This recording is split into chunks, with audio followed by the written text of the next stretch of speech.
来继续来看行政院的秘书处爆发到霸凌的事件了后，有民众来指控，讲行政院的人事总处有一个处长共霸凌，毋若甲员工披上警体，都参早起拄啊做完手术，下晡就叫人爱倒来上班。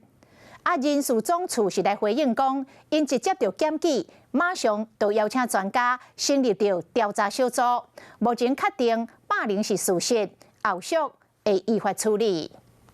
简单问一下吗？就是这个霸凌的部分，可以帮我们讲一下吗？有掌握到进度吗？针对霸凌的案件，行政院秘书长金明欣拢结点点。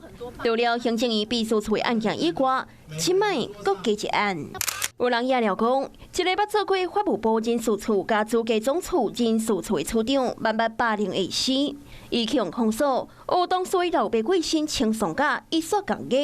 另外一个同事被请假到妇产科动手术，伊嘛讲要求讲，若处理煞下晡阁爱倒来上班，佮讲呛讲，你配袂起这份薪水，你敢若配做苦劳。甚至要求科长以上的警员开迄个批评大会，使弄同事之间的感情，那打击到员工的心理，佮引发到创伤后压力的正校群。霸凌事件要调查清楚。不要讲麦克风啊！内政的。讲话。霸凌事件要调查清楚。今仔日透在内政委员会，毛立委要求调查霸凌的案件。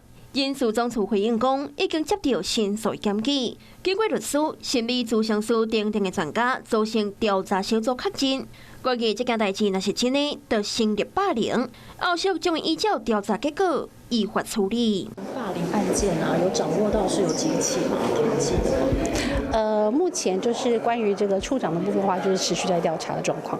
虽然接到通报案件，拢已经启动调查。严格霸凌的议题，有还继续探烧。Hello， 我是蒋欣梅。想要抢先掌握最及时的新闻资讯吗？赶快订阅、按赞、开启小铃铛，锁定华视新闻 YouTube 频道。